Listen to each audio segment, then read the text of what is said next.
After a few seconds, he saw that her staring eyes had regained their normal expression, and her body, which had turned to stone a moment before, was once again moving in a rhythm with a regularity that allowed him to regain his composure and assurance. The manner in which he escaped from that hellish predicament bordered on the unbelievable, and we have a right to wonder how the young bride could have taken seriously such a mad comedy. But let's not forget that both of them were captives of precoital thinking, which equates love with the absolute.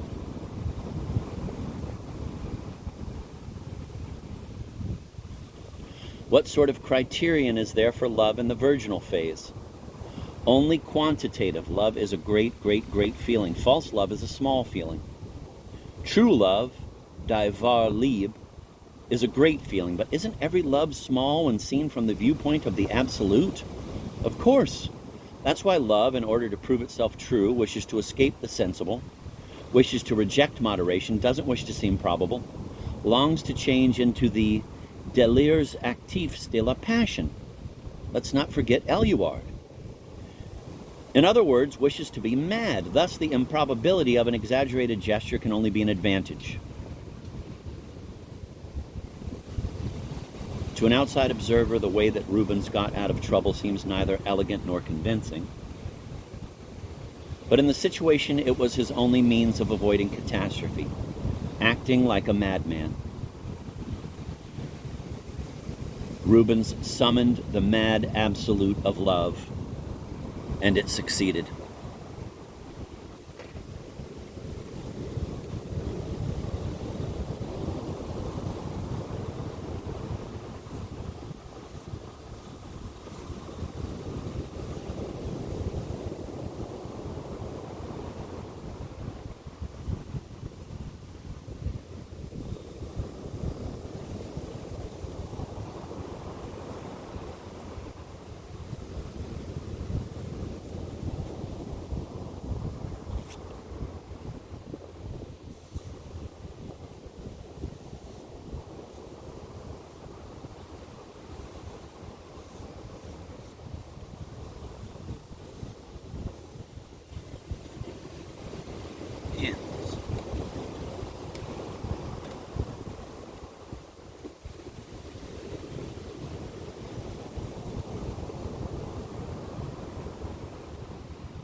If Rubens, face to face with his youthful wife, once again became love's lyrical athlete, this did not mean that he had given up his erotic vices once and for all, but only that he wished to enlist even vice in the service of love.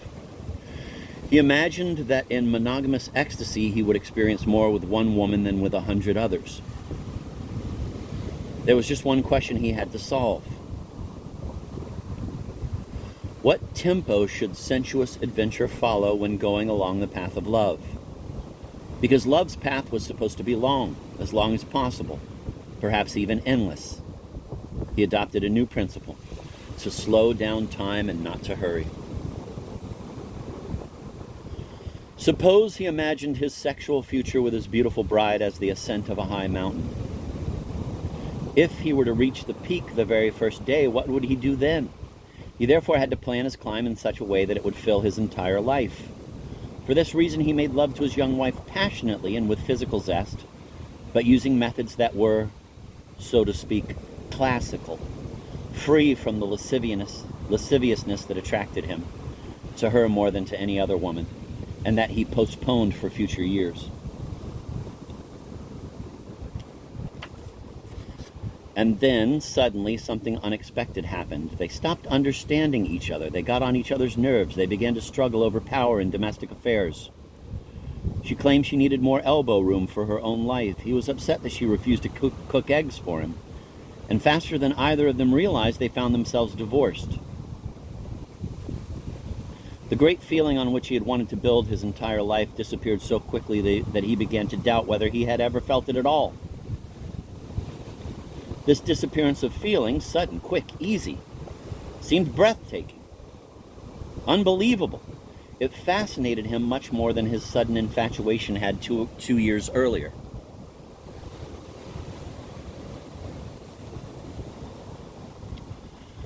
Emotionally, but also erotically, the net balance of his marriage came to nil. Because of the slow tempo he had prescribed for himself, all he had experienced with the beautiful creature was naive lovemaking, without any great excitement. Not only had he failed to take her to the top of the mountain, he hadn't even arrived at the first lookout point. He therefore tried to see her a few more times after their divorce. She had no objection. Once the domestic power struggle ceased, she was happy to make love with him again. And he tried to slip in at least a few small perversions that he had been saving for future years. But he succeeded in doing almost nothing of the kind, for this time the tempo he had chosen was too fast. And the beautiful divorcee understood his impatient sensuality, which had dragged her straight into the period of obscene truth, as cynicism and lack of love, so that their post-marital contact soon came to an end. His short marriage was a mere parenthesis in his life, which tempts me to say that he returned precisely to the place he had been before he met his bride. But that wouldn't be true. The pumping up of amorous feeling and its incredibly undramatic and painless deflation came to him as a shocking discovery that announced he had landed irrevocably beyond the border of love.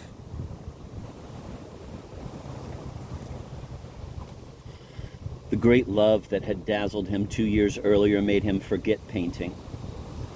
But when he closed the parenthesis of marriage and realized with melancholy disappointment that he had landed in a realm beyond the border of love, his renunciation of painting suddenly appeared to him to be an unjustifiable capitulation. In his notebook, he again began to make sketches for pictures he longed to paint, but he came to realize that a return to art had become impossible. When he was a student, he imagined all the painters in the world moving along the same great road. It was the royal road leading from the Gothic painters to the great Italian masters of the Renaissance, and on to the Dutch painters and to the Delacroix, from Delacroix to Manet, from Manet to Monet, from Bonnard, oh how he loved Bonnard, to Matisse, from Cézanne to Picasso. The painters did not march along this road like a group of soldiers, no, each went his own way. And yet what each of them discovered served as an inspiration to the others, and they all knew that they were blazing a trail into the unknown, a common goal that united them all.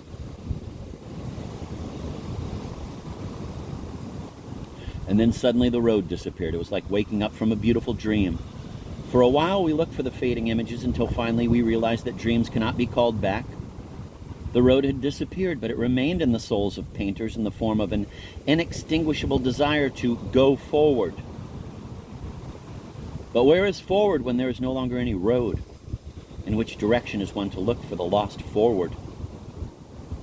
And so the desire to go forward became the painter's neurosis.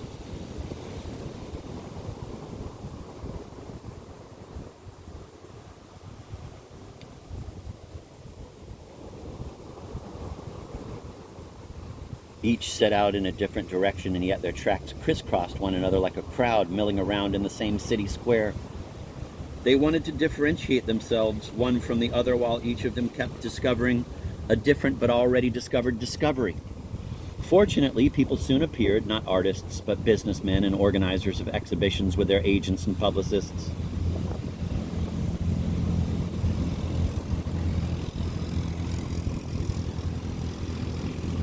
Who imposed order on this disorder and determined which discovery was to be rediscovered in any particular year. This reestablishment of order greatly increased the sales of contemporary paintings. They were bought by the same wealthy people who only 10 years before had laughed at Picasso and Dali, thereby earning Rubens' passionate hatred. Now the wealthy buyers decided that they would be modern, and Rubens sighed with relief that he was not a painter. He once visited New York's Museum of Modern Art. On the first floor he saw Matisse, Braque, Picasso, Miro, Dali, and Ernst, and he was happy. The brush strokes on the canvas expressed wild relish. Reality was being magnificently violated like a woman raped by a faun, or it battled with the painter like a bull with a toreador. But on the next floor, reserved for contemporary paintings, he found himself in a desert. No trace of dashing brush strokes on canvas, no trace of relish. Both bull and toreador had disappeared. The paintings had expelled reality altogether, or else they imitated it with cynical, obtuse literalness. Between the two floors flowed the river Lethe, the river of death and forgetting. He told himself at that time that his renunciation of painting might have had a deeper significance than lack of talent or stubbornness. Midnight had struck on the dial of European art.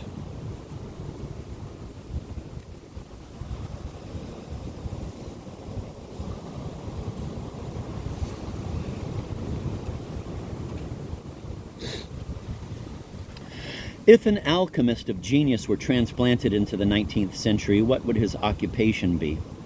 What would become of Christopher Columbus today when there are 1,000 shipping companies?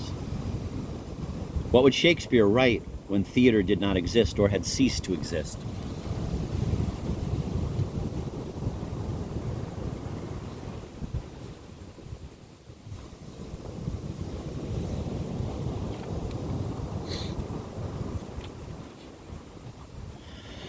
These are not rhetorical questions. When a person has talent for an activity that has passed its midnight or has not yet reached its first hour, what happens to his gift? Does it change? Adapt? Would Christopher Columbus become director of a shipping line? Would Shakespeare write scripts for Hollywood? Would Picasso produce cartoon shows? Or would all these great talents step aside, retreat, so to speak, to the cloister of history, full of cosmic disappointment that they had been born at the wrong time, outside their own era, outside the dial, the time they'd been created for?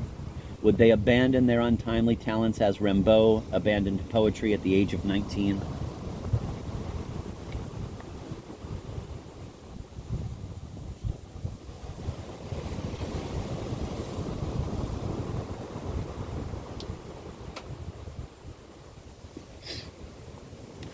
Of course, there's no answer to these questions, neither for me, nor for you, nor for Rubens. Did the Rubens of my novel have the unrealized potential of a great painter? Or did he lack talent altogether? Did he abandon painting from lack of strength, or on the contrary, from the strength that saw clearly the vanity of painting? Naturally, he often thought of Rimbaud and compared himself to him, even though hesitantly and with irony. Not only did Rimbaud renounce poetry radically and without regrets, but the activity to which he subsequently devoted himself was a mocking denial of poetry. It is said that in Africa he trafficked in weapons and even in slaves. The latter assertion is probably just a slanderous legend, yet as hyperbole, it is a good expression of the self-destructive violence, passion, fury that separated Rimbaud from his own past as an artist. Rubens may have been increasingly attracted by the world of finance and the stock market because that activity, rightly or wrongly, seemed to him the antithesis of his dreams of an artistic career. One day, when his school friend N had become famous, Rubens sold a painting that N had once given him. Thanks to this sale, he not only gained quite a bit of money, but he discovered a way to make a living in the future. He would sell to the rich, for whom he felt contempt, paintings by contemporary artists, whom he disdained.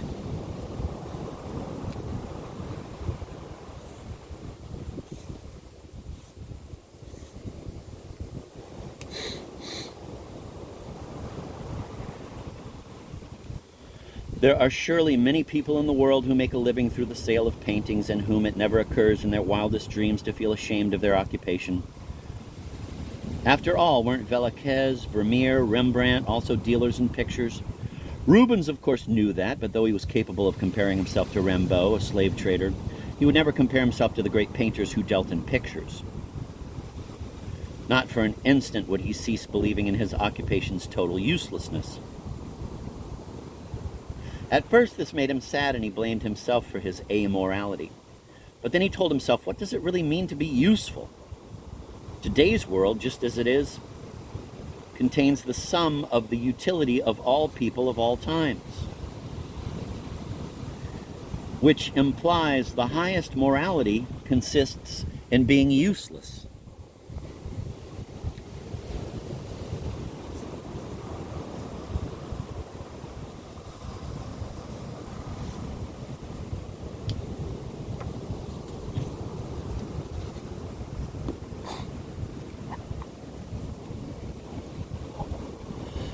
He had been divorced for some 12 years when F came to see him. She told him how a certain man had recently invited her to his house and then let her wait at least 10 minutes in the living room, telling her that he had to finish an important telephone conversation in the adjoining room. Actually, he had probably only pretended to be talking on the phone to give her time to look over the pornographic magazines lying on the coffee table. F concluded her story with this remark: "If I had been younger, he would have succeeded. If I had been 17, that's the age of the craziest fantasies, when you can't resist anything." Rubens listened to F rather distractedly until her last words jolted him out of his indifference. This would be his fate from now on. Somebody would say something that would strike him as a reproach. It would remind him of something in his life that he had missed, allowed to slip by, irremediably wasted. When F talked of the time when she was 17, when she was unable to resist any kind of seduction, he recalled his wife, who was also 17 at the time he met her. He pictured the Provincial Hotel where they spent some time before their marriage. They made love while in the next door room a friend of theirs was getting ready for bed. Rubens's young bride whispered to him several times, "He will hear us." Only now, facing F, who was telling him about her temptations as a 17-year-old, did he realize that at that time his bride had gasped more loudly than ever, that she had even shouted, and that she must have shouted on purpose so that their friend would hear. In the following days, she kept referring to that night, asking, "Do you really think he didn't hear us?" At the time, he interpreted her question as an expression of alarmed modesty, and he reassured his bride. Now, looking at F, the idea of his youthful stupidity made him blush up to his ears, that their friend was known as a deep sleeper. He looked at F and realized that he had no desire to make love to her in the presence of another woman or another man. But why is it that the memory of his wife, who 14 years earlier had gasped loudly, even shouted when she thought of a man on the other side of a thin wall, why is it that this memory made his heart beat faster? An idea occurred to him. Making love in a threesome, a foursome, can be exciting only in the presence of a beloved woman. Only if there is love can the sight of a woman's body in the arms of another man arouse amazement and exciting terror. The old, moralizing truth that sex has no meaning without love was suddenly vindicated and gained new significance.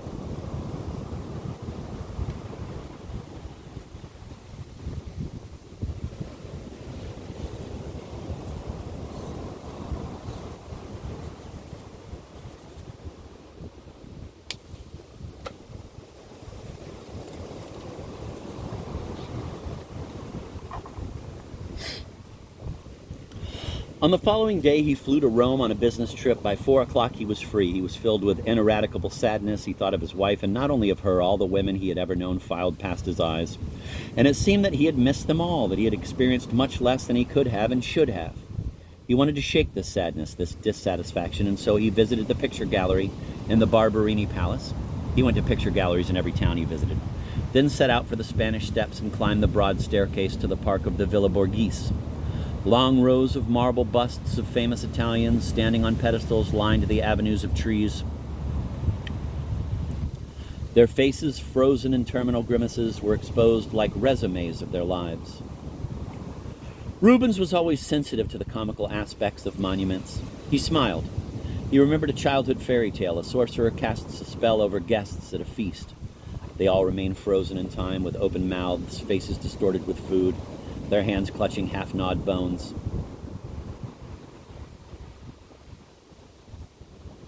Another memory: people fleeing from Sodom were forbidden to look back lest they turn into pillars of salt.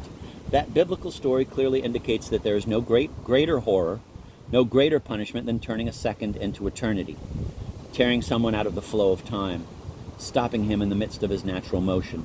Immersed in these thoughts, which he forgot a second later, he suddenly saw her in front of him. No, it wasn't his wife, the one who kept gasping loudly because she knew that a friend was listening in the next room. It was someone else.